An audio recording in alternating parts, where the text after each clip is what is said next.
So as you know by now, at the recording of this video, there was an attack on Israel by Hamas. It was going after a civilian target at a rave or party where innocent people were literally mowed down and worse. We won't go into the details of what happened, but you can obviously see that information and that footage out there. So this particular video, we're going to react to this clip from a book that Thomas Sowell put out over 10 years ago, actually 13 to be exact. And the book is entitled Dismantling America. And this particular topic is called This is How Israel Can End the War. And if you're not really familiar with what's going on with this, click to the link below to our locals channel and also to other areas within the Conservative Take. We have videos posted on this. Links will be in the description on this. I gave an assessment on Facebook Live as well on this, and I'm going to do it again, probably again tonight. So look in the description. I'm not sure how we're going to lay it there, but it'll be there. So, but just for at a high level, just so you know, right now, there's a situation in Palestine, in Israel, in the Middle East. Essentially, it's been going on since biblical days. And as of 1948, Israel was granted a sovereign state. And at that time, it was split between the West Bank and the Gaza Strip and the Golden Heights and other areas. In 1967, there was a conflict there called the Six-Day War. Israel reclaimed all of that land back to that conflict. And since then, there's been clamorings of a one-state versus two-state solution.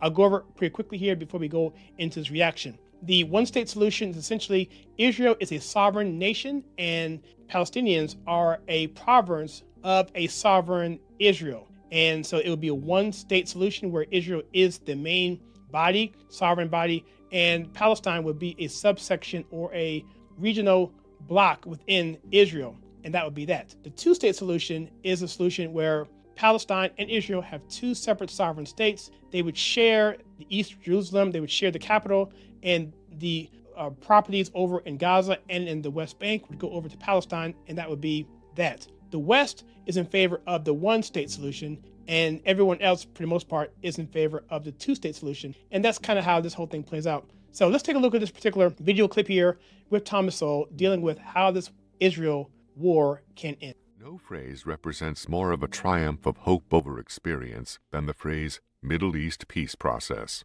A close second might be the once fashionable notion that Israel should trade land for peace. Since everybody seems to be criticizing Israel for its military response to the rockets being fired into their country from the Gaza Strip, let me add my criticisms as well. The Israelis traded land for peace, but they have never gotten the peace, so they should take back the land. Maybe a couple of generations of Palestinians in Gaza living in peace under Israeli occupation and a couple of generations of the occupation troops squelching the terrorists, militants for those of you who are squeamish, would set up conditions where the Palestinians would be free to vote on whether they would like to remain occupied or to have their own state. Now, this is something that is talked about a little bit, but not really much anymore. Now, I'm going back to the days of Arafat in the 90s, and this is dealing with a group of really terrorists. Really, you really can't say it any other way. That would be the group called Hamas. They supposedly represent the Palestinian people, but they really don't. The PLO is the organization, the Palestinian Liberation Organization. They're the ones that are supposedly governed over the Palestinians. But there's a lot of conflict in there, and there's a lot of agreement with the PLO and Hamas. And the people themselves are the ones that are actually suffering. And so what he's essentially saying is that there's been situations where Israel has given land in trade for peace, but since they've never gotten the peace, they should ask for the land back. And let's just keep going here. Minus terrorists and their rockets. Casualty totals alone should be enough to show that the Palestinian people are the biggest losers from the current situation, Exactly. where the terrorists among them, firing rockets into Israel, can bring devastating retaliatory strikes. Why don't the Palestinians vote for some representatives who would make a lasting peace with Israel? Because any such candidates would be killed by the terrorists long before Election Day. So nobody volunteers for that dangerous role. So what they're saying is that the group Hamas in particular, you also have Hezbollah in the north, that's Lebanon, but Hamas in particular, they are the ones who are supposedly the governing body in terms of, it seems like, enforcement of anything anti-Palestinian. However, what he is saying, Thomas Sowell that is, in his book, is that every time there is an attack from Hamas launching rockets into Israel or other things, or worse, cafe bombings or the whole nine, including what happened this past week, what ends up happening is the retaliatory strike comes from Israel, and who suffers? The Palestinian people. And so what he's saying is, why isn't it that the Palestinians themselves, why don't they elect or vote on new leadership that would best help them have a broader peace with Israel? And he's saying it's because the militants would take them out and prevent that from happening. We don't know what the Palestinians really want, and won't know as long as they are ruled by Hamas, Hezbollah, and the like. Whatever the benefits of peace for the Palestinian population, what are the terrorists going to do in peacetime? Become librarians and furniture salesmen? So-called world opinion has been a largely negative factor in this situation. Nothing is easier than for people living in peace and safety in Paris or Rome to call for a ceasefire after the Israelis retaliate against people who are firing rockets into their country. The time to cease fire was before the rockets were fired. This is an interesting point. I heard a little bit of this as I was prepping for it. Essentially, he's saying the ceasefires typically come after Israel does their retaliatory strike on whatever occurred. This is a cycle that happened in my lifetime all the time. If you go back and look at the 90s, where you had bus bombings that were happening every other week, you had launchings of rockets into Jerusalem, into Israel. You had these things happen, but yet when the Israeli force at the IDF, when they would go into the Gaza Strip or go into the West Bank or go anywhere else and do an incursion, all of a sudden there was ceasefirings being called by the West. And I can get to that more, but I won't here.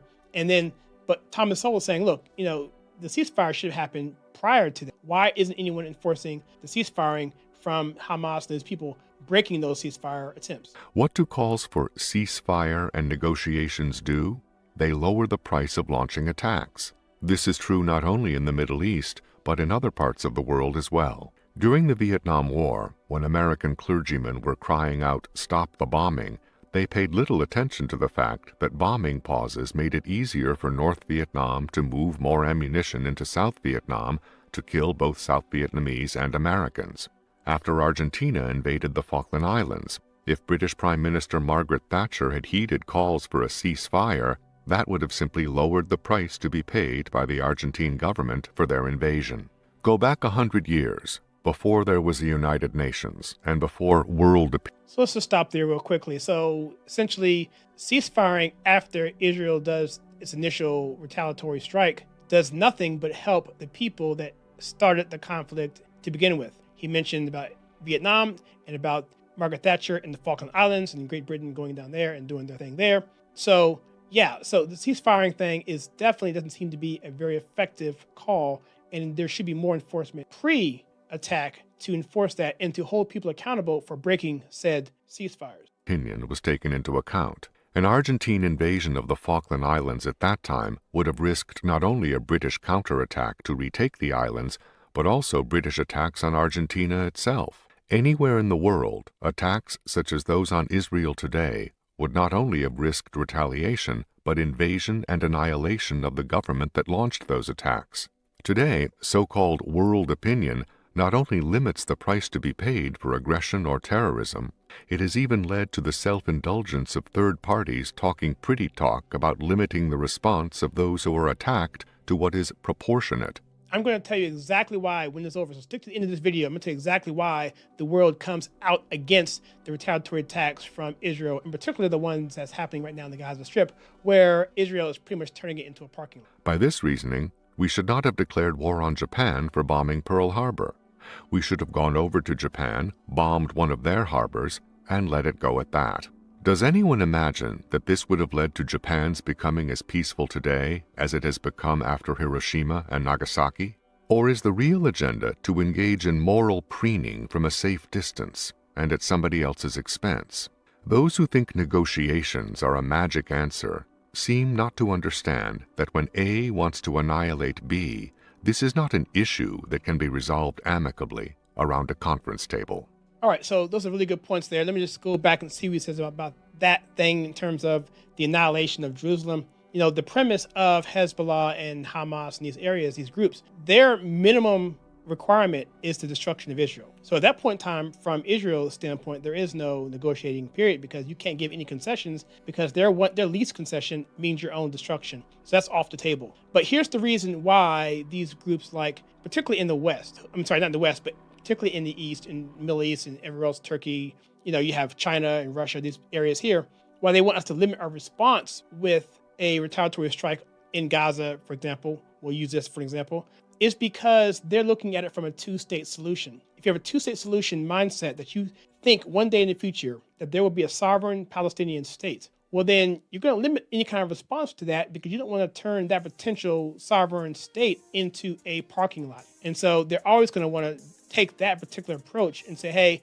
no, just do it, limit, we can't, you can't go too far, make sure it's proportional. Thomas Sowell brings up the point, and I'll leave it here, where Pearl Harbor, we get attacked, and the notion, if it were the same, would be for us to go over, or not us, but for Israel to go over and just attack something, a party going on in Palestine and leave it at that.